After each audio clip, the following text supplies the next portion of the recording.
good evening, and pull your chair a little closer to the fire.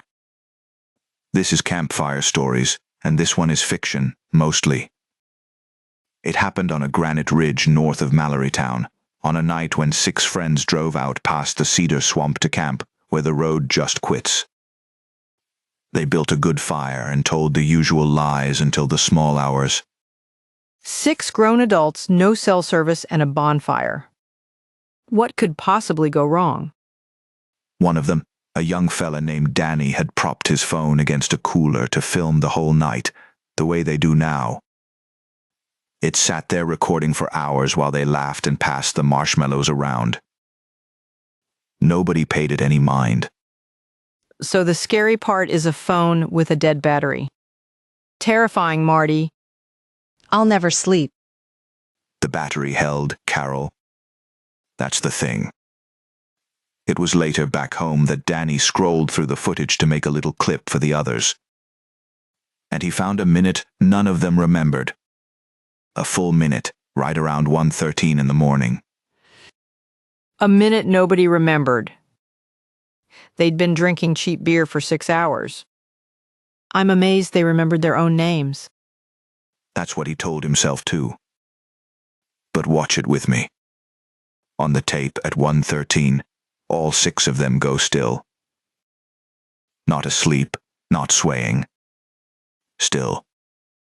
Sitting bolt upright, eyes open, hands frozen halfway to their mouths, like somebody hit pause on the living. Okay. That's a cute freeze frame. Video glitches. The file stuttered. The fire didn't stutter. That's what stopped Danny cold. The flames keep dancing. The smoke keeps curling up. A moth crosses the light. Everything moves except the 6 people.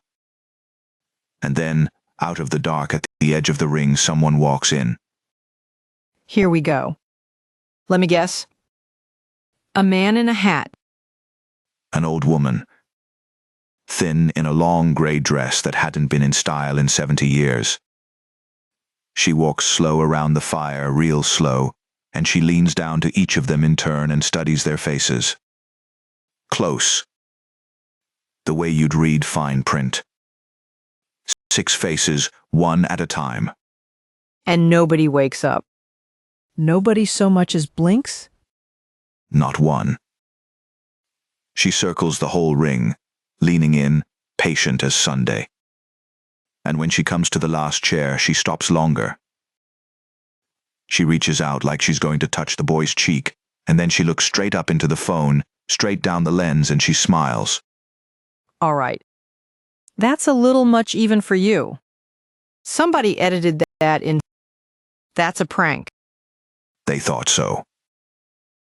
So they watched it again, all 6 together, in Danny's kitchen with every light on. And the timestamp holds, 1 straight take, 1:13 to 1:14.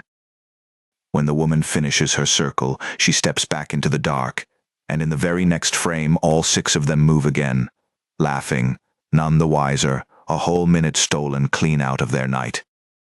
Fine. Fine. That's genuinely strange. I don't have a tidy answer for the fire moving and the people not. I'll give you that one. The skeptic surrenders. But that's not the part that emptied the room. It was Danny. He'd gone white as the ash. He kept rewinding to the woman's face and pausing it, closer and closer, and his hand was shaking so bad he could hardly hold the phone. Because he knew her. Because he knew her. He whispered that it was his grandmother. Same gray dress in the one photograph his mother kept on the mantel. Same face. And Carol, his grandmother, died 4 years before Danny was ever born. She has never once in this life seen his face. Except now she has. Except now she has. That's where I'll leave you tonight. Good night, friends. Sleep with the light on if you have to. Good night. And Danny, sweetheart, next campfire, turn the phone off. Some things were only ever missing that 1 minute so nobody would look.